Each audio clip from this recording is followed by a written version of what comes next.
If you carry a firearm and discharge your weapon in self-defense, you could face hundreds of thousands of dollars in legal fees and expenses. So carry the protection of CCW Safe, Self-Defense Legal Services membership. Upfront payment of all criminal and civil defense costs with no out-of-pocket for members.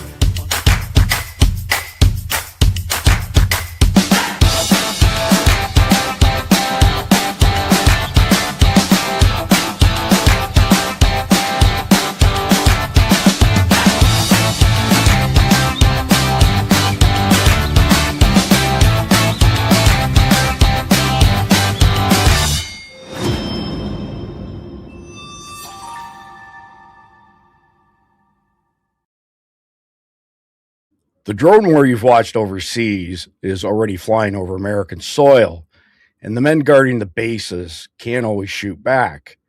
Tonight we track it to the gray transformer behind the chain link fence at the end of your street. Welcome to Survival Dispatch News for Friday, August 7th, 2026. I'm Chris Evans, the CEO of Survival Dispatch, joined by 26-year CIA case officer Jeff MD.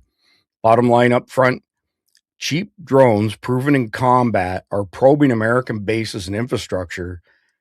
Defensive authority hasn't caught up, and the power and water your family runs on sits exposed.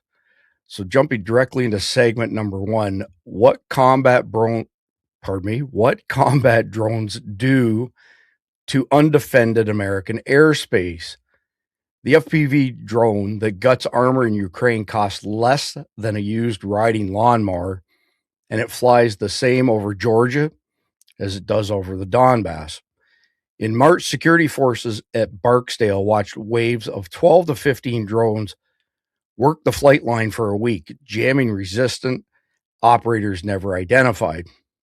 The Army just ran Rangers and Interceptor drones through 5 days at Fort Benning, because the plan is now to fight drones with drones over American soil, including the infrastructure your house runs on. So diving directly into our panel, which is just Jeff and me, so it works great for my SOP of always going to Encyclopedia MD first. Jeff, what has the drone fight in Ukraine taught us that Washington still hasn't absorbed? I was trying to think of the right way to phrase that, but I don't think we've learned all the lessons that we should have. Well, I think they've absorbed it. They just haven't reacted to it fully yet. Fair enough. What the drone war taught us is that you can get somebody who is untrained, regular old civilian, give them about a couple of days of training with a FPV drone, and then put them in combat.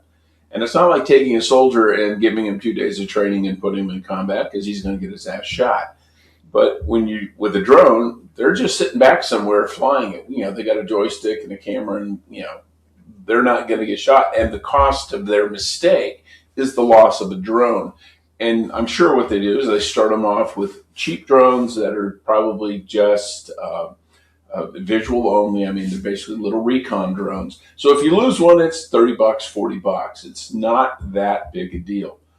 Then they graduate up to attack drones that can drop bombs and things like that. And the cost effectiveness of drones is like off the charts. We were using, and we probably still are, basically an $800,000 Patriot interceptor to shoot down a $3,000 drone. Not a good return. If you look at like tanks, for example, you got a $3 or $4 million tank, and you can take it out with a $50,000 Javelin missile, or maybe a $250,000 Hellfire. But when you're using a $250,000 Hellfire to take out a $20 drone, that is just stupid. So they're finally realizing drone against drone is the better way to go. It's cheaper. They're actually more responsive because anybody can throw a drone up. And now with AI, you can make them autonomous toward these drone hunting drones. You can put them up in the sky and just say, go forth and kill, and they will. Not necessarily people, but definitely take out other drones. And like you were talking about Barksdale Air Force Base, there is absolutely no legitimate reason for any human being, any citizen, any civilian to be flying a drone over a strategic military base. They have no right, so you should be able to take them out whenever you need to. Let me ask you a question on that specific point then. Why were the drones allowed to fly over Barksdale for a week with no counteraction taken on our part? I mean, that just boggles my mind. Well, and thing is, the military is the government, and they probably have 8 million rules and regulations and a decision tree that would look like a sequoia. They need to simplify the command structure, and so that guys on the ground, you shouldn't need to call a colonel to figure out if you can pull the trigger and take down a drone over a military base. I mean, a frickin' PFC should be able to do that. A guy on guard duty should be able to do that. We're not supposed to have any drones whatsoever. There's a drone above my head. I'm on base. Bam, I'll shoot it down. So this is interesting. I'm looking at my notes for this brief, and when I put it together, Jeff, I asked myself the question. I mean, why on earth can't somebody on the base just shoot them down? And you hit the nail on the head, though. Apparently, from my research, it goes all the way back to Northcom. If Northcom doesn't give you permission to shoot the drones down, you can't do it without breaking the rules, which just... That is just the stupidest thing ever. It's like telling a cop on the street when he's doing a traffic stop and the guy gets out of the car and draws a weapon on him that he has to go back and call the chief of police or the mayor to say, hey, can I shoot this guy? Well, so let's look at non-destructive stuff, right? So we can potentially jam the drones, jam the RF radio frequencies, but we should also be able to track them back to wherever their point of origin was.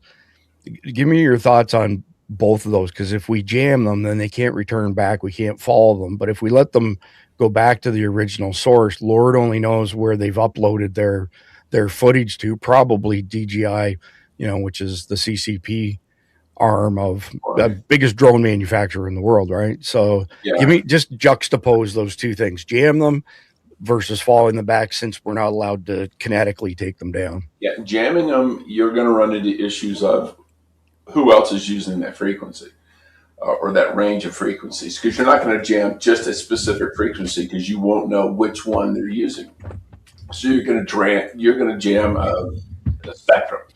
Well, what if emergency responders are using that spectrum? What if airplanes flying overhead are using that spectrum? So you've got to be careful so that you don't want to take down a drone. Okay, great, but then you accidentally take down a commuter airliner who's flying over. Did you jam up their stuff too, or you put them off course? So that that's why you can't just jam them. Now, as far as following them back, I think that's easier said than done. These things are tiny. How are you going to follow them back? They don't show up on radar, or very incredibly small radar cross section. And if they fly and they get into trees or among houses, you're going to break contact with them, and then they're gone. So you'd have to have another drone up to basically get high above them and then follow them home. Again, if you can get authority to do that, you can get authority just to knock them out of the sky too. So give me your thoughts on this, Jeff, because the military hasn't released a whole lot of information on what they have for anti-drone stuff and how they plan on using it. But some stuff, which has to have, a budget line, gets exposed to us. I'm wondering what your thoughts are on a $500 million interceptor contract. They call it the Bumblebee deal. What does that say about their position on this? It actually turned into $520 million when it finalized. Somebody somewhere is taking it seriously, because nothing says serious like a big government program, and it'll probably last forever because government programs never just go away. But to be honest, they need something like this, and we're talking about the fighting in Iran and over Iran. Oh, we're almost out of smart weapons, et cetera, et cetera. But one of the reasons I think we are is because we're using smart weapons against just barely not dumb weapons. If we're using Patriots against a Shaheed drone, which is a low and slow, pretty much flies in a straight line. I know it can maneuver, but a drone that maybe costs 30 grand, but we're using $1 million missiles to shoot them out of the sky, and then we're running out of the $1 million missiles. That's just economically it doesn't make sense, and militarily it doesn't make sense because you want to save those Patriots for, dare I say, large missiles, attack aircraft, things like that. Stuff that makes it, more, you get more bang for your buck that way. But you're killing a flea with a sledgehammer at this point. So, riddle me this: where do these, Bumblebee interceptor drones get deployed first, as far as domestically is concerned? Like, is it strictly military installations in your, mind, or is it critical infrastructure, or is it both? And the reason I'm asking is because the military has released very little information on this. Well, and I wouldn't expect them to release hardly any information on it because Agreed. you want your defensive measures to remain secret, because you and I both know that anytime you do something electronic and somebody counters it, you counter the counter. But I think they'll probably deploy these things first are over strategic targets primarily. I think Minot, South Dakota, nuke bases like that. Think about Barksdale Air Force Base. That's a B-52 base. B-52s are strategic bombers. They carry nuclear weapons, if we need them to. B-1 bases or B-2 bases, another one. That's our long-range one of our strategic deterrents. I would think over submarine bases where the Tridents are, or the nuclear submarines. You got to protect your nuclear assets first, and then everything else is below that. There'll probably be somewhere in Washington, D.C., blah, blah, blah. But, like NORAD's buried in a mountain. A drone's not going to do anything to that. But if they're just collecting intel, you need to shoot the damn things down. So are you saying that drones can't carry bunker busters? Not the ones we have right now. There's no reason you couldn't develop one that could. I mean, they had remote controlled bombers in World War II. That's right. Joe Kennedy Jr. died in one because it blew up prematurely, and we were going after V1 sites or V2 sites in France when that happened. So you can make them as big as you want. The control system is the control system. It's going to move a flap, and whether it's a big flap or a little flap doesn't matter. So just to wrap up this first segment, which we're essentially establishing what the threat is, who has the money and the reach to fly coordinated drone waves over our bases that are here in the lower 48? China. Anybody else, or is this just point directly CCP? Potentially, you could, but why? I mean, Russia could, but Russia's got spy satellites just like we do, and just like China does. So China is not trying to get a good look. I mean, they get that through their spy satellites, maybe get a better look, but they've got the money, they've got the people, they have the technology, and the idiots that we've given them basically full range access to the United States, and we've all seen the maps of Chinese owned property next to strategic military assets. It's all over the damn country. So, and Russia, to be quite honest, really has its hands full in Ukraine, and I don't think they have a lot of drones to spare. They need drones to keep them from dying, not to see, let's see how fast the guards react at Barksdale Air Force Base. What about smaller players like Iran, IRGC?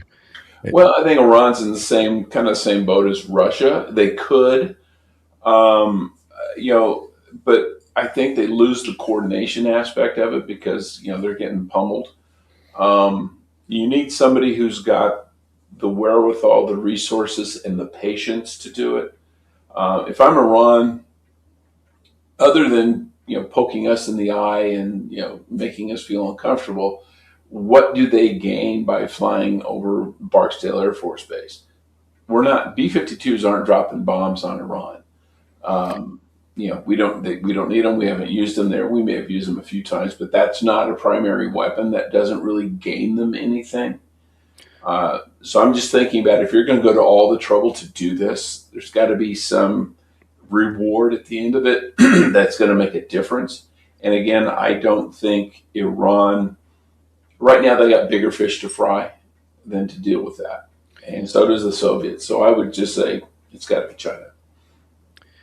So we were supposed to be doing an episode tonight on this unholy alliance between jihadis and communism, but Ness is under the weather.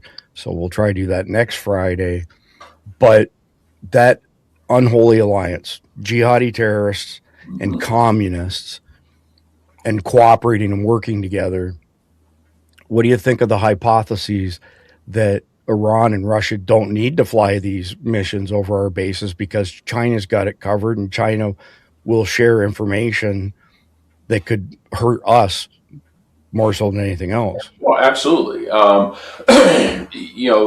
China is working closely with both Russia and Iran. They are supplying weapon systems to Iran. Iran is supplying them with oil. They're buying oil from Russia. They're selling drones and things to Russia. So the three of them have, they're cooperating. They're on the same team. We call it, the red-green alliance between the communists and the Islamists. Well, Russia's not technically red anymore, but it might as well be. China very much is red, and Iran is very much green. But they're all in the same boat. The enemy of my enemy is my friend. Right. And these guys some of them are just friends. Now, China would throw Iran, in the trash in a heartbeat if it was in their strategic interest to do so, but it's not. They need Iranian oil, and they want Iranian money when they sell them stuff. And it gives them influence. It gives them a major foothold in the Persian Gulf because the Saudis don't particularly like the Chinese, and most of the Gulf states don't either. But Iran doesn't have any friends. They'll take whoever they can get. So China can leverage that. Well, I'm thinking the flip side as well, that there's a history of jihadis and communists working together for at least 50, 60 years. And in each instance where the Muslims have ended up conquering a country by, weaponizing immigration, they always eat the communists afterwards. So I don't think there's any love lost between these two sides at the end of the day. Well, sadly, not sadly, I guess, but a lot of it depends on who has the longer memory and who remembers what happened. And Russia may think about, okay, during the Soviet days, what happened in the 40s, 50s, 60s, and Hitler actually cozied up to the Muslims, looking at them as kind of an ally in the Middle East. But the Iranians look back centuries. I mean, when my mother went to college, when she was in college, she had a friend who was an Iranian. And he was talking about, your country is 200 years old. Mine is 2,000. Or actually more than that. His was like 3,000 years old. We have a different concept of time. And so they tend to be more patient. But they also know that, governments in the West change and morph and everything else. And so if you don't like the current government in Russia, just wait, it'll change. It may change in 50 years or 60 years, but if you're thinking in terms of centuries, you can wait. Chinese are the same way. Yeah, for sure. China and the jihadis seem to have extremely long-range goals and patience, definitely. 100-year plans, those sort of things. So let's bounce into segment number 2, the warning signs before a drone hits home. The FAA fields more than 100 drone reports near airports every month, and a JetBlue crew reported colliding with one on approach to JFK this past June. Utilities now log drone activity around substations and transmission corridors as routine, and some of it's clean reconnaissance of the hardware your neighborhood runs on, basically. The quiet sky that you're used to over the fair, the airport, the substation, that's the baseline, and it's deviations from that baseline that you can learn to catch early and predict what's coming next. So, Jeff, I want to ask you, like, what separates a hobbyist drone from one running reconnaissance over a substation? Like, I don't think it doesn't really matter if it's a hobbyist drone or otherwise. I've researched this deeply. I am unaware of any defenses that we have at the 55,000 substations out there that could do anything about drones. No. They don't. And the difference between hobbyists and surveillance, I would look at what was it, the JetBlue aircraft that hit a drone. If I'm not mistaken, that was at like 3,000 feet. I think it was coming in for an approach, but still like 3,000 feet off the ground. Not too many hobbyist drones will go up to 3,000 feet above ground level. That's a serious drone. Now, because you see a drone flying a high tension line does not mean it is, a terrorist surveillance kind of thing, because the power companies themselves and their contractors routinely use drones to inspect the towers, the insulators, the condition of the line, because it's cheaper and easier to do than than putting a guy up there climbing the tower or flying over it with a helicopter. You have a $4 million helicopter, or you have a $200 drone with a camera. And they have large ones that they use, and they carry tanks of liquid. They use them to clean insulators because the dust builds up and it can cause a partial short, and they lose power. Power bleeds off, and they waste energy that way. So they clean the insulators, but they do it with a drone. They used to do it with helicopters, but now they do it with drones because it's easier, it's more efficient. So all because you see a helicopter or a drone above a power line doesn't mean it's it's necessarily a bad guy. And if I were a power company, I'd be using drones to check out my substations, especially the unmanned ones. So you can just fly over and just, take a look at it, see what's going on. Is there any sign of corrosion? Is there, something that looks like it's about to fail? It's an easy way to inspect stuff. But well, I was just going to say, you've essentially established a baseline then. Yeah. For grid monitoring for the average person. But what's that look like at airports? So in other words, we know they're getting about 100 reports per month. The FAA is. So what does normal drone traffic look like around an airport before a sighting, becomes a big red flag that needs to be acted on? Drone activity around an airport should be zero. Okay. Those are no-fly areas. Other airplanes, you're not allowed to have anything over so many feet. You can't fly balloons. You can't put, an antenna mast up if it's over so many feet. Now, as you go out, now more modern airports, you think about, DFW, Denver. They put them out in the kind of the middle of nowhere, and they bought up just thousands and thousands of acres of land that they control. So they can kind of push those boundaries out further. But if you look at urban airports, you look at LaGuardia, you look at O'Hare, Midway, Dallas Love Field. They're in the city, and there are people who live just a few blocks from the damn runway. And if someone's in their backyard and they're a hobbyist, then they can put a drone up. Now, they're limited in how high they can go and how far they can go. But again, not every drone near an airport is necessarily nefarious. Well, let me throw something out there. I know you're aware of it, but probably most of the audience is not aware of this. But January 20th, I believe it was the day before Trump was sworn in, January 2025. It was either January 20th or 19th. DJI forced an update on all of their drones worldwide. So when an update is forced on a DJI drone, it means that you can't put it in the air until you apply the update. And that update that came the day before Trump was sworn in the second time removed all of the restricted airspace code The that geo. would. Yeah, well, it would. So the way that it operated though was that if you put a drone up and you flew into a restricted airspace, it wouldn't let you. It would turn the drone around or pause at the perimeter. That's been completely removed. So over 60% of the drones in government agencies are made by DJI, even though they've been outlawed from the federal level on down. And when it comes to consumer drones, the numbers float somewhere between 90 and 95%. And this is a CCP owned company, of course. All that intel just goes right back to the CCP. But give me your read on them removing the geofencing for flying into restricted airspace. I mean, that's pretty bold. Yeah, and that's that's like a sharp stick in the eye. I mean, they knew exactly what they were doing. Excuse me. And I think that was definitely pointed right at Trump. You know, Trump promised to get it. I'm not dying, I promise.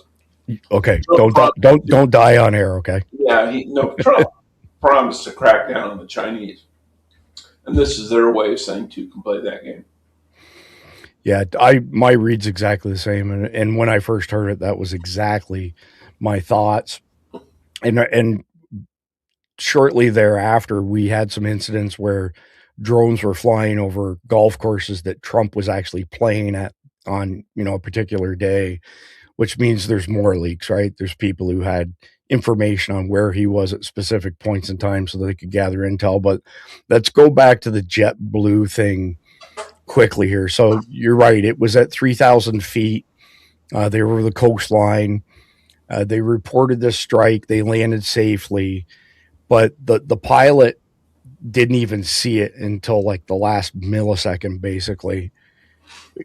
What happens if that drone or multiple drones ended up going into the jet turbines? I obviously know the answer, but I want to hear you just to explain the danger of that happening.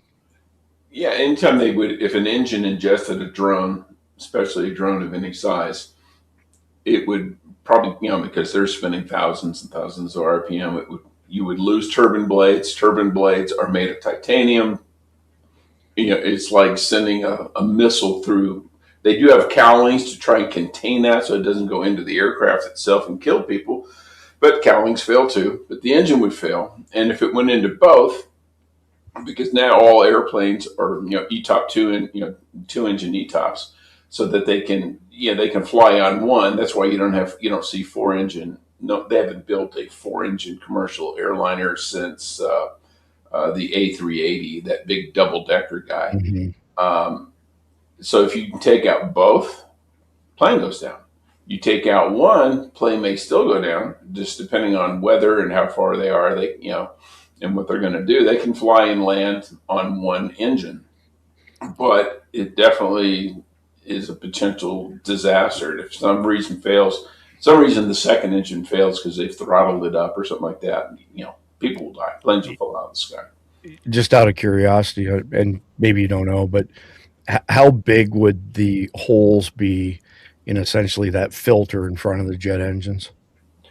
You mean the air intakes? Yeah. Oh, they're like 6 feet across. They're huge. Okay, so high bypass engines, they have a giant fan in the front and a jet engine that drives it. They're massive. I think for for the Boeing. Well, hold on. Let's back up a second. I thought you were saying there's something in front of the jet engine that would prevent something like a drone from. No. There's no screening. I'm saying the cowling around the engine is designed that if the blades separate and they go flying off at Mach 2, that they won't go through the cowling and into the passenger compartment of the aircraft. Okay. They it's to contain in case of engine failure, that it can contain some of it, but the front is wide open. So theoretically, then, if there was like a swarm of drones that a pilot couldn't see until the last second, and he flew into it, and they got sucked into both jet engines. That'd probably be DRT right there, right? Yeah, if depending on the size, because they ingest birds, little birds, get Mhm. vaporized and they get disintegrated. And a small drone, same thing would happen. You would do some damage to the engine, but it would probably still continue to function. Large birds, there's been many reported cases of airliners at altitude hitting Canadian geese, which also fly at like 30,000 feet, and they'll ingest them. Sometimes they continue on, other times the engine will fail. But then they also can go through the windshield of the windscreen of the airplane, and rapid depressurization of the cockpit, potentially hurt the pilots, that kind of stuff. So it depends on the size of the drone. Yeah, just for the record, I hate geese. My former in-laws had one They taste good. that lived in their pond out front, and the son of a bitch bit one of my dogs. And I went after it, and it came after me, and I pulled my pistol, and my ex-wife was, "Don't shoot, Daddy's goose." Anyway, that aside, military bases aside, what pieces of infrastructure get hit first in an actual drone attack? Is it the airports or is it the grids, in your opinion, Jeff? Well, if you hit the airports and you hit multiples and they see it and it becomes a pattern, then what you're going to do is going to be like 9/11, where they basically stop flying airplanes for a little while. And that would disrupt air travel, commerce, everything. But if you want, I think, more impact, you go after the power grid. You've got all these unprotected, substations of varying sizes. And we've talked about it before. Like during the Gulf War, we dropped carbon fiber. We used missiles to do it, but we dropped carbon fiber across power lines and caused them to short out, and basically plunged Baghdad into darkness. And they had to go after and manually remove all this crap that's over these power lines. And you do the same thing to a substation. All those you see the antenna or these little pylons that are coming off these big transformers. Those aren't insulated. That's just bare wire. So if you drop something across that, you'll short it out. And they would probably do something like that. And you get a drone. I mean, you get a 6-foot length of copper wire. You put it on, you drag it behind your drone, you take it up there, you either drop it over it or you just fly it into it, and you short everything out. Real easy, not complicated. It's kind of a low-tech solution to their problem. But I would think that power stations and transformers would be the best thing to go after for them. And you don't worry about the water system, because water systems depend on electricity. So if you take out the electricity, you're taking out the water systems, you're taking out the internet, you're taking everything else. Yeah, I would tend to agree as well. So I don't know if you caught this, but there were 300 drones seized during the FIFA World Cup here in America. And, I want to get your thoughts on that, because let's juxtapose it against the NFL. So Mike Sterling and I did a video almost 4 years ago on the drone threat, and we specifically pointed out large stadiums, and of course the keyboard warriors. The keyboard warriors said we were idiots, blah blah blah blah blah, whatever. It all came true. 2024 is the last year the NFL's reported on drone incursions, and there were over 2,300 of them. And I want to say in 2023 it was a little higher, maybe like 2,500 or something like that. But at the end of the day, this no-fly zone over these FIFA sites was 3,000 feet high, 3-mile, diameter, or radius, I should say. And, they were security was actively working to kind of keep these bubbles over top of those sites. Just speculation, Jeff. Out of the 300, how many do you think were just hobbyists, and how many do you think were potentially had nefarious reconnaissance aspects? Well, the difference between the two is indistinguishable. So, because if I was running recon for a terrorist group and someone busted me, I'd say I'm just a hobbyist. I'm sure all 300 claim to be hobbyists. But if people with drones like to fly drones, and they like to go to neat places, and a football stadium is a neat place. Here in Tucson, I watched some guys fly drones into the Arizona Wildcat football stadium. But it was on a day where there was no game, and they were just in there flying it. And actually, I had a friend who died and wanted me to scatter his ashes on the football field. I was thinking, well, the way to do it would be with a drone. But I'm sure most of them, the vast, vast majority, were hobbyists. But if one or two were bad guys doing casing, you can't tell the difference. I mean, he's not going to say, yes, I am, my name's Abdul A. Sayed and I'm from IRGC. No, he's going to say, yeah, I'm Al. I like doing drones. And if they look at his phone and they check his video, and then he's got a bunch of other drone footage of along the river and in the park or something like that, they'll go, okay, he's just a hobbyist. So we usually drive through BFE, Georgia on our way home from the cabin just to avoid Atlanta. And, we go through a lot of little small towns, county roads, etc. And I think your average person would be very surprised at some of the infrastructure that looks circa 1950s. So you've got a wooden electric pole that has the transformers mounted on it because there is no local substation. And sometimes those are capacitors, and sometimes they reroute power by those buckets that you see up there. But I can't even recall the last time I saw that in Texas or Florida, for example. I'm sure it exists. But when we say we're a first world country with a third world power grid, you're talking 1950. Well, you're talking post World War II, basically, infrastructure, and it's weak. Yeah. Oh, yeah. I mean, the thing is, they upgrades cost money, so they're going to upgrade what absolutely needs to be upgraded.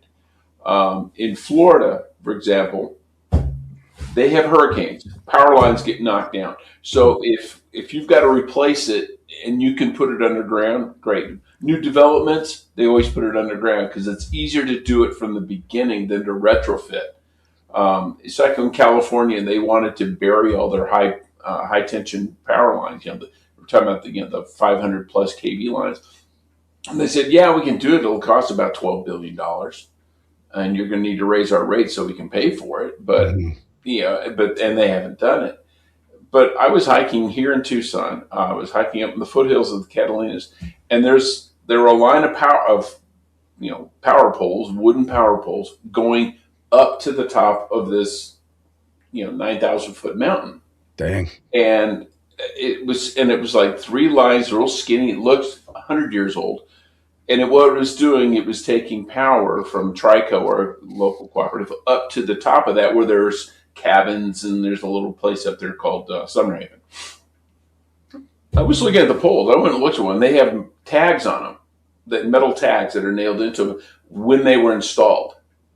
1963. Wow. Same pole from 1963. There were a couple that were new because they had broken or they had burned in fires. And those were, 2012 or something like that. But they had to get a truck up there to try, to do it. And it's hike only. I don't know how they got them in there to do it, but they put it in place, 60 years ago. And if it ain't broke, don't fix it. And so they've just left it there. Yeah, it's easier to find the pole and fix an insulator and just keep going. Yeah, I get the dollars and cents behind it, but I mean, we're running on decrepit equipment. In some places, yeah, we are. Yeah, let's go back to the drones here for a second. So it's like water mains. In California, the water main that broke was 100 years old. Right. They didn't replace it because it would cost millions and millions and millions of dollars to do it. And they're like, let's just do it until it breaks. So I want to hear your take on this. So the feds now have given local agencies additional authorities when it comes to drones. So this SOP absolutely kills me. So local agencies like the sheriff, your city PD, they can use signal jammers, but the SOP that they've been given is that the deputy documents everything first. most likely taking a video and verbally recording what they're seeing. Then they clear the crowd, or they're supposed to clear the cloud under the flight path, and then they call a federal line to maybe or maybe not get permission to shoot at the drone. That's who thinks up this shit, Jeff? That's an absolute crap. Well, it's stupid on every imaginable scale. First of all, okay, under the flight path. Well, what's a flight path? It's a freaking drone. Flight path can change in a second. You're going to shoot it down with what? Your sidearm? Come on, we know the odds of hitting a drone with a pistol or a rifle is astronomical. So that's stupid. And jamming it, yeah, if you know what frequency it's operating on, but you don't. And does the local cop have jamming equipment on him? Does he have a drone jammer in the trunk of his squad car? No. I would say the chances of that are slim to none. Well, and by the time they go through all those processes, drone's gone. It's gonna be gone. Right.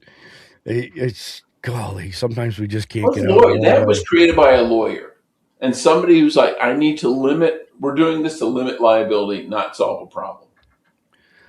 Yeah, exactly. So let's go back to, stadiums and open air events like concerts, football, etc. I want to hear your thoughts on what does a family in the stands do when a drone or multiple drones stops the game, because this has happened now thousands of times in NFL stadiums. And I would reckon that most people do what I've seen in the footage that I've watched, where everybody, including the players, the refs, they stand there and they watch the drone or drones flying around, including the people in the stadium. I've already covered this before in the past. Like, my advice is get to an exit that other people aren't using so that you're not trampled and you're not trapped inside the stadium, and get out if you see multiple drones. If you see a single drone, as long as it's not directly over my head, I might stay and watch. You kind of have to call it, based on the scenario. What's your call? Let's make it simple. 20 drones fly into a stadium. What's your recommendation? Well, first get out of your seat and get under the bleachers, where you go get a beer or something like that. Because if it's an attack drone, it's going after people, and the people are in the seats. So you don't want to be with the drones. Beware the drone's going to attack. So you go inside, and they're not going to be flying. I doubt they're going to fly the drones through the little walkways and get inside the concourses. But yeah, make your way out. Find an exit. And it doesn't have to be the one that's closest to where you parked. You have plenty of time to walk around and find your car later if you have to. I would just get down there and be ready to leave the facility as quickly as possible. Now, it may be 5 minutes. They clear it and they get them out of there. Okay, maybe you can go back and watch the game as long as you haven't physically left the stadium itself. But I stand there and just watch? Hell no. Yeah. That's not kosher. I think that we should probably point out for people who are new to this topic that shooting down a drone is the equivalent of shooting down a plane, and you're going to go to jail if you do it. Yeah. And it's happened here in Florida multiple times. There's a video that went viral with an older gentleman where a Walmart drone came into his, area, and it was directly overhead, and he shot at it with a 9mm sidearm. Damn good shot, by the way. Okay, boy howdy. And he damaged it, but he got arrested for basically shooting down a plane. And that also goes to law enforcement, as I just mentioned. Yeah. A deputy cannot just shoot a drone down. Well, let me ask you this, Jeff. What if the drone is doing something nefarious, like dropping, a chemical or biological weapon or even a kinetic weapon?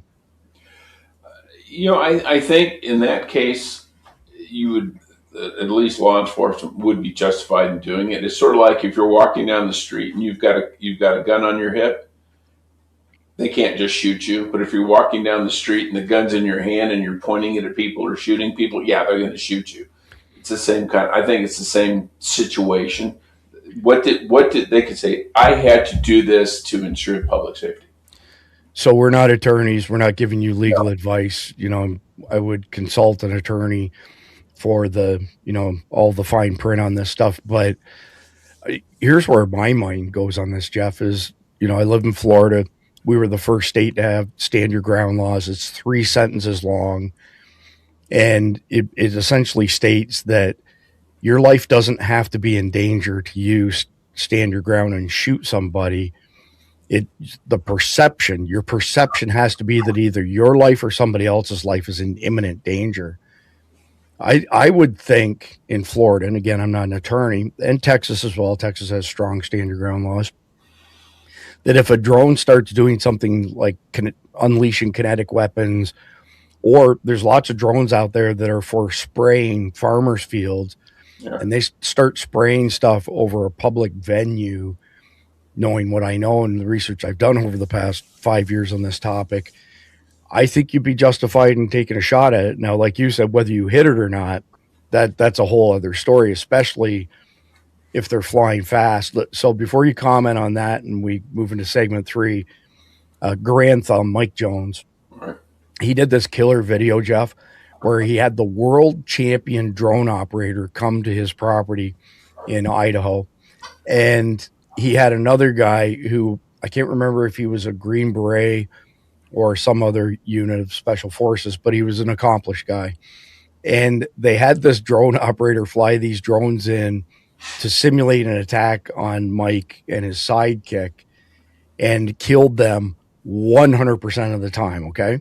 Yeah. So then they gave them some new ammunition that's not available to you and me. It's only military from this particular company.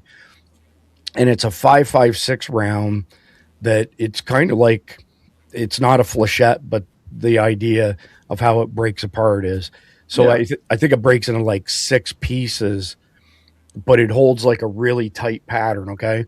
So can you shoot down a drone with a shotgun? Well, they're going to have to be pretty close, and you're going to have a pretty wide spread, you know, of bird shot or whatever you're shooting. But to try and shoot down a drone with a 5.56 is insane. My son trained 5-man teams at Fort Benning for 3 years on what to do if they were confronted by drones. Number one, they were supposed to drop a smoke bomb if they had one, which does nothing because a lot of these drones have thermal imaging so they can see you through that. And the second step was start shooting at them with your duty rifle, an M4, which, yeah, good luck with that. But those rounds, and I talked to the guys at SHOT Show this year who invented them. When Mike Jones did that video, and they made them so they held a fairly tight pattern and didn't spread out like a shotgun does as rapidly, Mike Jones and his sidekick survived 50% of the attacks from the world champion drone guy. And this world champion drone guy, Jeff, oh my Lord, like what he could make these drones do. Like your average person is never going to survive being attacked by these things. Like not even freaking close, unless you had somewhere to run where the drone couldn't get to, you know, inside a structure. We were using drones on Surviving Man, and they were, you know, using cameras, you know, and filming, and they were at night.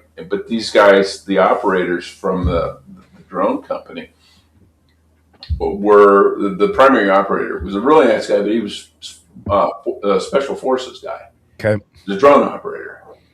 He flew this drone through trees. This is this was in East Texas, so oak trees, pine trees, all this stuff. You know, fairly thick little forested area. And he was flying that thing through those trees. He must have been doing 40, 50 miles an hour, just weaving in and out of those trees. And I'm like, yeah, there's no way you're going to stop that. Yeah, for sure. Just back to the thermal cameras for a minute. I did a really short article on Substack, I don't know, maybe 6, 7, 8 months ago, where I took a thermal camera outside at night, and then I took an IR camera as well, infrared, and I took some, I think they were $17 umbrellas from Amazon. And believe it or not, like when you see a Florida trooper the top of the vehicle is painted like an off yellow super light, maybe like beige, and the bottom's black. They're almost impossible to see at distance because all of the underbrush here in Florida, believe it or not, is brown. And I've tested multiple different types of camo patterns here in Florida. Nothing compares to coyote. So you can have like your woodland camo, you can have your, black tactical camo. I'm telling you, nothing hides in Florida like coyote does, which is great because people don't buy coyotes. So you can usually get coyote stuff on special at a much lower price. But anyway, those $17 umbrellas, as you remember, Jeff, yeah. I hid in a stand of bamboo with the umbrella in front of me. You could not see me, and it was a coyote umbrella, coyote camo. It was unbelievable how well it hid me because, of course, I'm not touching the umbrella, so there's no heat transfer, so there's no heat signature. It's a great way to hide from that. Mike Jones did another one, by the way, where he was being chased by a drone. We're going back a couple of years, and he had the option to run up a hill, up part of a mountain that was heavily treed. And basically what he was saying from a strategical perspective, obviously you're not going to have this option at an NFL stadium, but is when the drone's directly over top of you, it has a better chance of seeing you between the foliage, the trees, right? Whereas when you're going up a hill like this and the drone is flying towards it, there's layers of multiple trees and foliage between you and it, and you stand a much greater chance of survival. So if you did that and you had something that wasn't touching you to transmit heat, you could potentially get hidden before the drone found you and, did a suicide kamikaze on you, sort of thing. But let's get into the third and final segment here. Who gets to shoot down the next drone? So this threat runs across 3 footprints at once: military bases under Northcom, airports under the FAA, and substations owned by your utility. And each of them answers to completely different rules. So Congress moved the Safer Skies Act, now opens counter drone authority. So let me rephrase that. That wasn't necessarily the best wording. The Safer Skies Act that Congress put in place, it opens up counter drone authority to certified state and local agencies. And Washington right now is asking Congress, well, I should say the administration is asking Congress for $74 billion for drones and counter drones in the next military budget. But until that authority actually reaches your county, the defense of the hardware your family runs on, it's all paperwork BS from attorneys, like Jeff said. So really all you control is yourself, and I suppose you could control the setting when you're, concentrating on, let's say, defending your home, which, by the way, here, Jeff, in Florida, I don't know if it's happening in Arizona, insurance companies are running drones at relatively high altitudes so the naked eye can't detect them, and they're taking imagery of your property so that they can come back and say, oh, well, we noticed that you have cane corsos, and those are restricted animals, so we're gonna have to cancel your policy, or some such bullshit, which is, where's it end, right? Where's the surveillance end? But what changes on the ground now that local law enforcement has to legally take down a drone? In other words, what are their options? Expand on what I had to say in segment 2, essentially. I don't know that they really have much in the way of options to take down drones. One, okay, even if you have the legal authority, do you have the ability? And I'd say the vast majority, absolutely not. Where are they going to just start firing off in the sky with with the ARs in the trunks of their cars? And something else people need to consider: when bullets go up, they have to come down. Okay, and most of them are going to miss. Almost all of them are going to miss. And you should tell that to inbred Muslims with the IQ. Yeah. Well, your fridge temperature doing that in the Middle East. People die all the time because they shoot those bullets up and then they turn around, they come back down, and they pick up speed. And when they hit you, they're doing almost as fast as they were when they left the barrel. But you're going to look at the liability of, hitting, heaven forbid, you hit a person, an animal, a house, a car. Are they, are the police departments going to be liable for the damage or death or injuries? Yeah, one could argue, yeah, they will. Or I can guarantee you're going to find lawyers. You go, wow, that was really irresponsible of you. You owe my client $2 million in compensatory damages. So there's that. Now, when it comes to jamming, you're okay. When you're shooting up in the air, you got to worry about FAA. Okay, first of all, you're shooting down a drone. There's other things that fly, and that's the FAA's territory. And now, when you think about this, as we get more into quote unquote air taxis that people are trying to put up in the sky, then what? Okay, it's a drone. No, it's not. It's an air taxi. You just killed 2 people. Whoa, time out. That's George Jetson. Don't shoot him down. That's true. It's George Jetson. Don't shoot George Jetson. So there's that aspect. But then when you do jamming, that's the FCC. That's the Federal Communications Commission. And if these drones are using cell phones as controllers, which a lot of them do, then you're jamming cell phones. And you might be jamming emergency calls to 911. Yeah, there's no telling. And it's against the law to jam 911. We have all heard about the people who drive down the highway with a jammer and then they get arrested and put to prison. Yep. So, and the cop and it's going to be hard for him to make that determination. He won't know why it's, how it's being controlled. He's just going to put up a broadband jammer. And then someone says, well, I was calling 911. The call dropped. It gets better, Jeff. It gets better. And I'm sure you're aware of this, but I still want you to comment on it because I'm guessing that most of the audience doesn't. So your local law enforcement agency has to go through a certification process through the DHS. FBI does the training, and then they give you the equipment like the jammer stuff because it has to be approved equipment and has to have compliance oversight. And there's a massive backlog of agencies that are trying to get certified to have permission to basically call the feds for additional permission to shoot down a drone after they do all the things we discussed in the last segment. I mean, WTF is the only thing I think. It's like you must fill out a form to request the other form so that you can request the third form so you can get what you actually need. It's bureaucracy on top of bureaucracy. I worked in the government for 26 years. It's unbelievably complex and stupid sometimes. And the CIA was one of the more streamlined ones. We had all sorts of authorities that no one else on the planet had. It's not an easy solution because we have created this bureaucratic morass. And there are legitimate reasons why they have these restrictions. And something else that people aren't considering.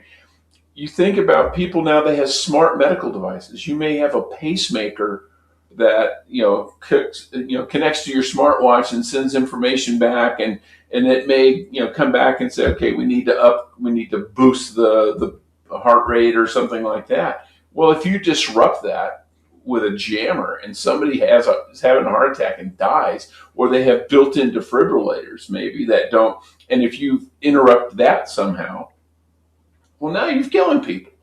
So there is no easy solution, sadly.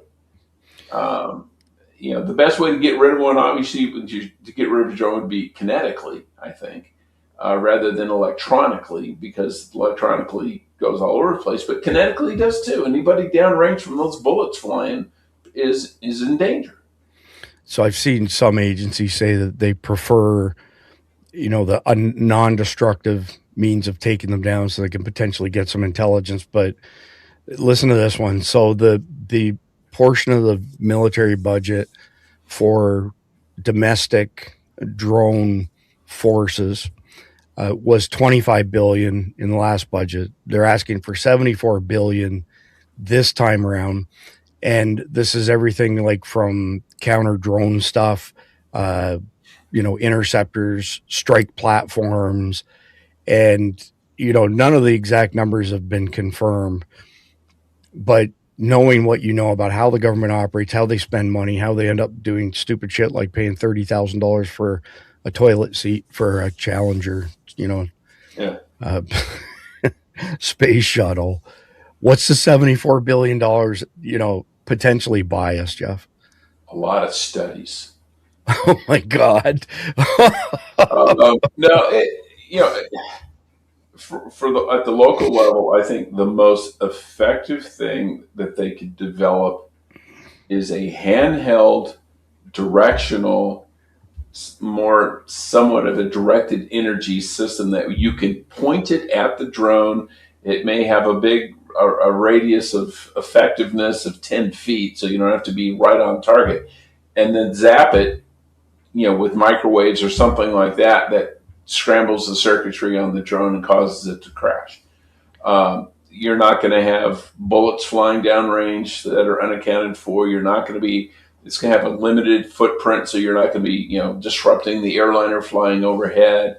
And if the drone's in the air, which I'm assuming it is, it's not going to affect people on the ground below it. But as far as I know, they haven't developed that yet, and they need something like that. And then you're going to find some cop who claim, "Oh, I got brain cancer because of it, so you got to give me $10 million." But yeah, you need essentially a non-kinetic kinetic, something that can knock the thing out of the sky, but not put lead in the sky to do it. And I think a small burst handheld directed energy tech, if you had a microwave pulsar, and it may only have an effective range of 100 yards, that's fine. You can get 100 yards away and then zap it and have it fall out of the sky. I think that would be the best thing. And they'd be very hard to defend against. You'd almost have to make your drone tempest protected. But if it's tempest protected, then it can't receive instructions from the controller either. So they can't be tempest protected.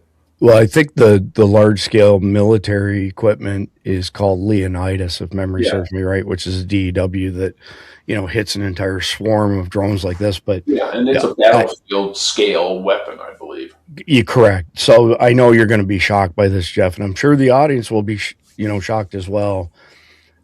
How many agencies, domestic law enforcement agencies, have achieved this DHS certification, do you think? Probably zero. Probably because they haven't published anything on that topic whatsoever. What the standards are.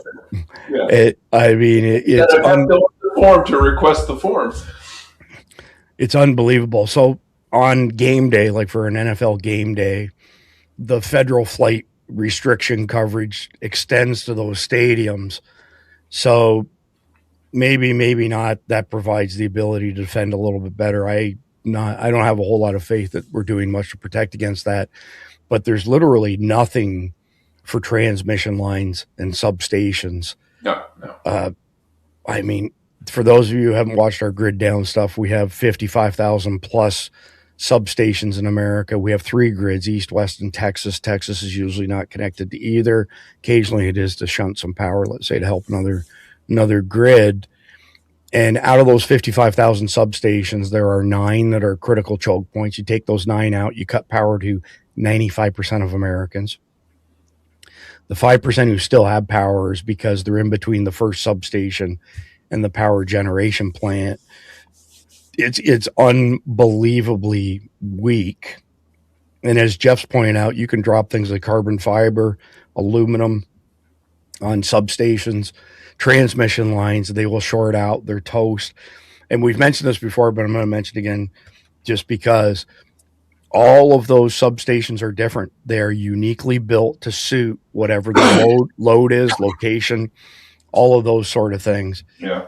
So I don't know if you want to add anything to that or not, Jeff, but go ahead. Just to kind of highlight the scale of the problem, I actually did research for a book I wrote, and it was talking about New York City. And there are about 4 major high voltage lines that go into New York to support. I mean, they're massive.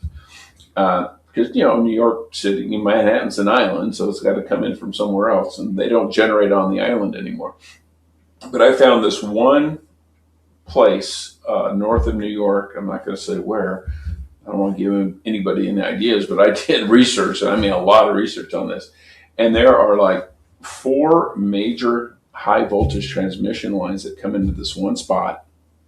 And there's a huge substation there. And then from there, all the power goes underground and then into New York City. One spot. If you took that out, New York goes dark. And before the Karens and Darrens start sending me hate mail because, oh my God, you're teaching the terrorists. This is all publicly available information. I found it on the New York, the state of New York's web pages, because it shows it maps their whole network. And I just said, okay, here are the lines. Where do they go? And then they all went to one, and I got on Google Maps or Google Earth and looked at it and went, oh, holy shit. And I looked below it, there's no transmission lines. And I look above it, there's massive ones. I go, this is where it goes underground. So let me ask you this, Jeff, as far as like the ability for agencies to run these jammers, which are, DHS certified, so on and so forth. What happens when you have a stadium or other type of venue not too far away from an airport? So not the best example, but the old Cowboy Stadium really wasn't that far east of DFW. And the current Cowboy Stadium really isn't that far south. It's at 360 and I-30. Yeah. What problems does that create? Like, for example, if let's say there's a drone incursion at a stadium and local, agencies, they send out this, frequency jamming technology. What's that do to the airport next door? Well, yeah, you got airplanes. I mean, I look at Cowboy Stadium. It's in a flight path. It's right under the flight path. Mm-hmm. So, you got planes coming in for landing or taking off, and you're putting up, you have a jammer pointed up, well, it's going to affect that aircraft as well. That's why I'm saying they need to be of very limited range, 200-300 feet, and a very small footprint, in the sky, so that you can shoot, you can disable a drone without taking out the news helicopter that's a quarter of a mile away flying around over traffic. And if people think, oh yeah, you can't shoot down airplanes with that, yes, you can. And the Russians accidentally did it to a Gripen fighter up in, it was a Swedish Gripen fighter. It was flying around. It was near the Russian border. And the Russians had a big radar installation. They were testing some new equipment, and it knocked the Gripen out of the sky, because the Gripen is a fly-by-wire aircraft, as are almost all airliners now. And it disrupted its onboard computers. Pilot had to eject. And so, yeah, you can shoot down airplanes with microwaves.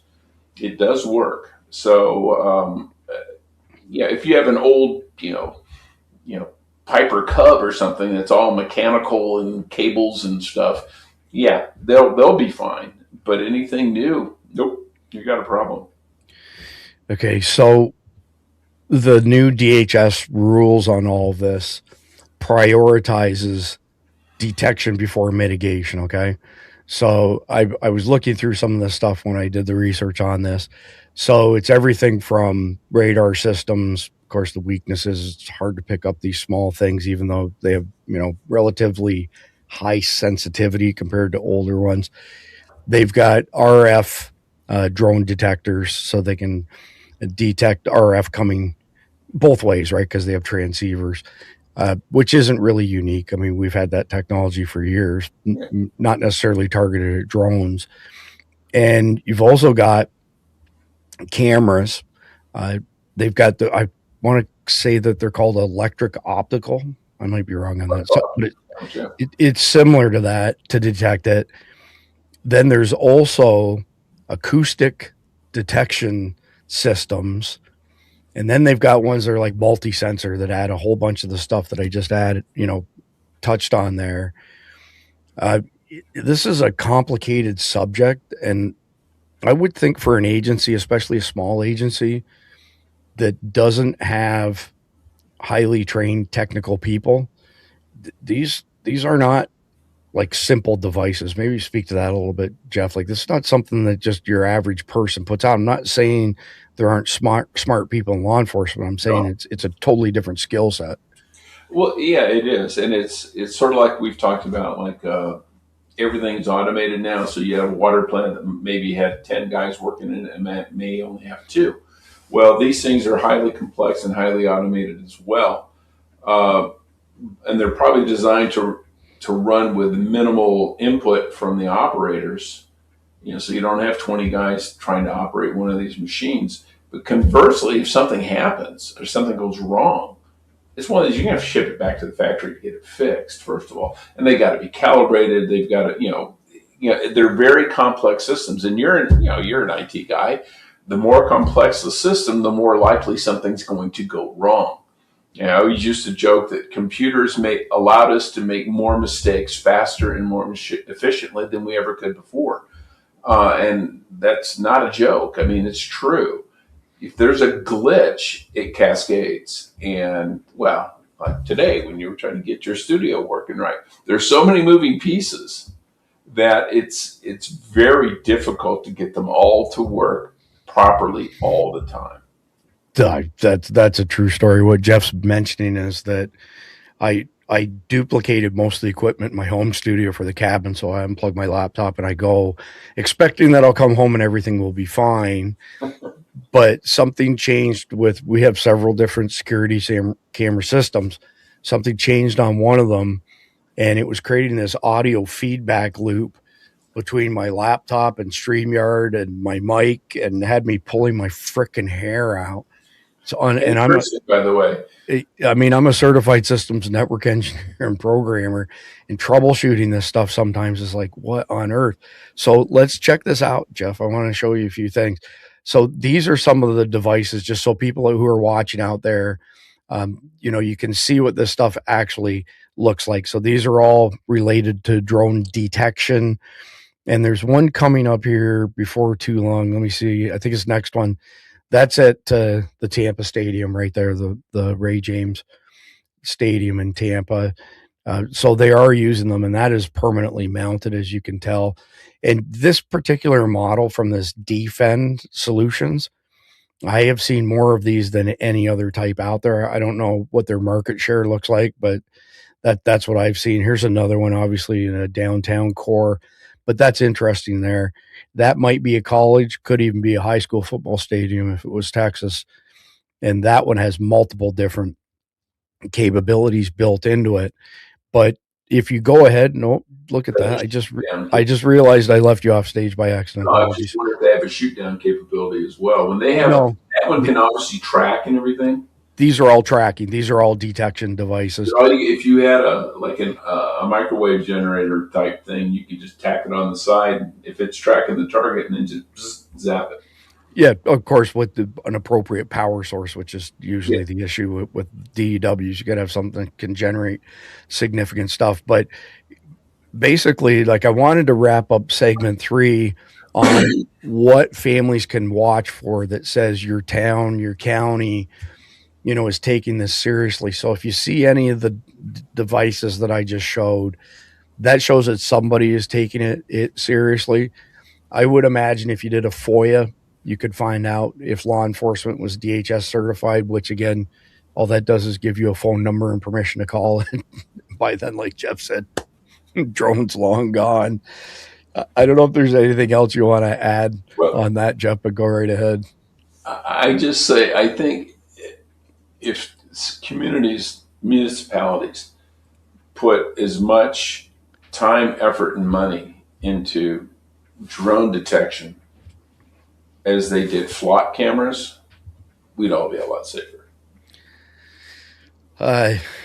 Yeah, I was going to go somewhere else with that, but I'm going to save us the grief of going down that rabbit hole. So when we're speaking in terms of the metaphorical X, and again, we're really looking at the drone threat to our grid is the one main theme through all 3 segments tonight. So total dependence on grid power. And like Jeff said, the water that's fed by the electricity that the grid provides, that's your metaphorical X. So how do you get off the X? First and foremost, build a 72-hour power and water buffer this weekend if you can. If you can't, save some money up, but it's not that big of a deal. At minimum 1 gallon of water per person per day for 3 days, and stage away to keep your phones charged up. So you can get these little power banks. I like 48,000 milliamp hours for like $40, $30 on Amazon. And they have a solar panel on them. You set them outside. Yeah, it takes a while to charge them up. Probably get you through the 72 hours because at 48,000 milliamp hours, compared to your phone, even your laptop, is many charges. It's not just 1 or 2 charges for that. So that would be action item number 1.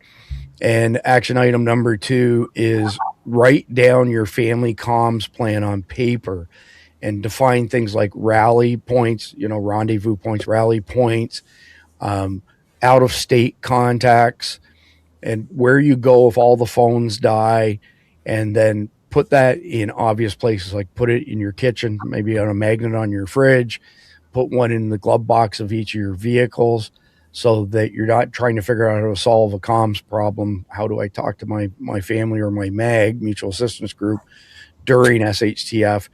And then here's the next thing that I recommend doing. And you don't even have to leave your house. Like, map the hardware within a mile of your house, infrastructure hardware. So you could drive it, note where the substation or substations are, the water tower, rail lines, pipeline markers, if you have anything going on like that. And then you have an idea on what to watch and what to pay attention to when, SHTF hits. Jeff, do you want to add anything to that? Recommendations for people to get off this metaphorical X?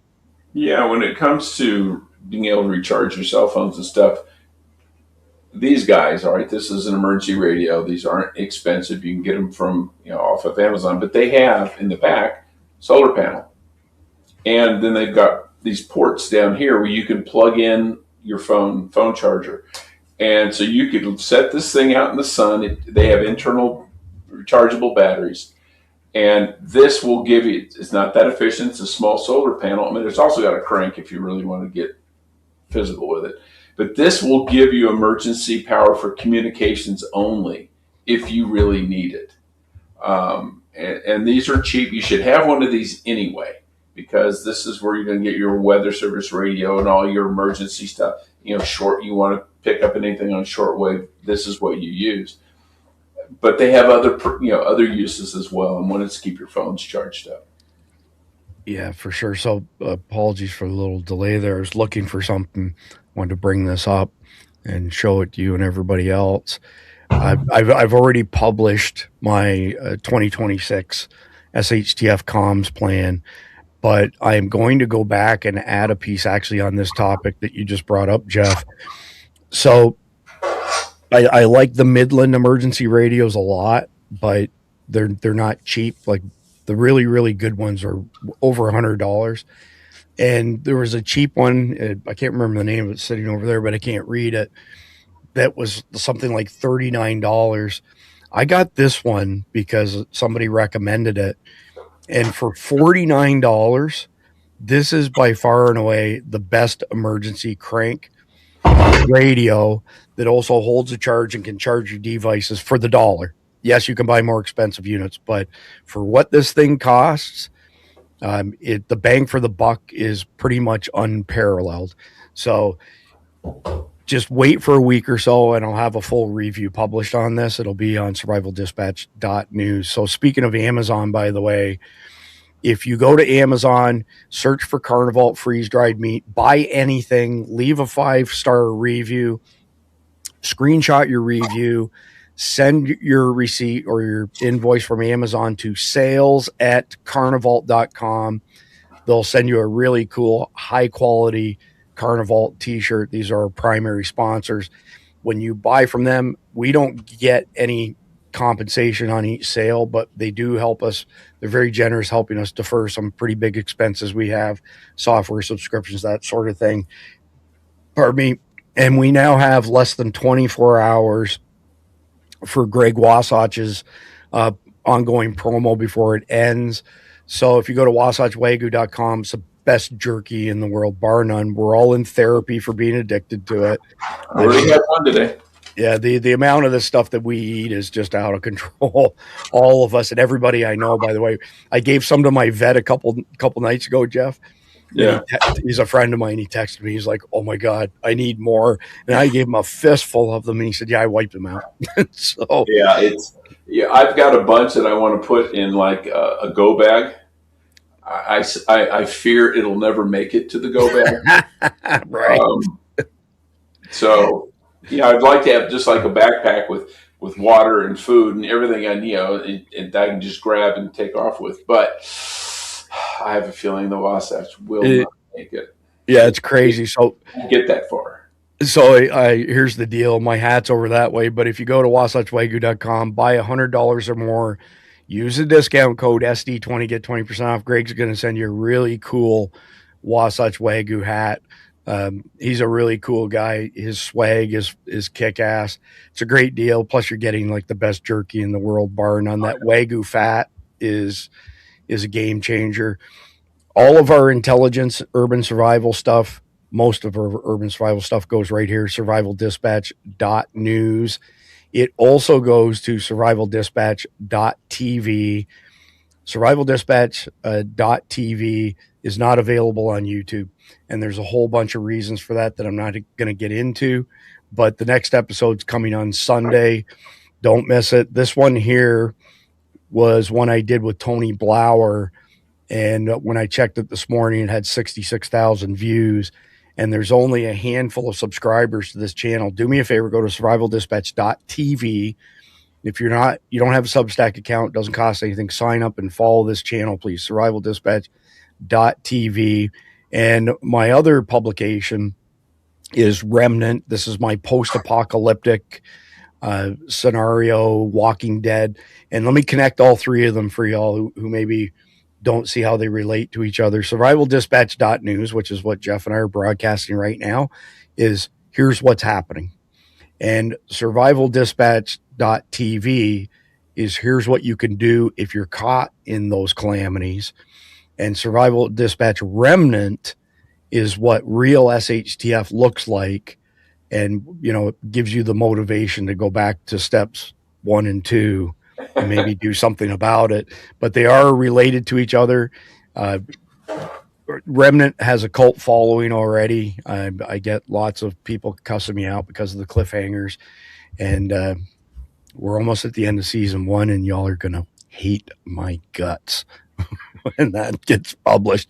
And I'm okay with that because it means I did my job right, basically at the end of the day. So that's it for today's episode. SDN will be back Wednesday evening, 7 p.m. But between now and then, Survival Dispatch Remnant, episode 21, 12 noon tomorrow, 12 noon on Sunday. Next episode of Survival Dispatch TV, 9 a.m. on Sunday. Next episode after that is Monday for SDTV. Not a break in our production schedule, but a break in our publication schedule on Tuesday. And we're right back into SDN on Wednesday. That's it, Jeff.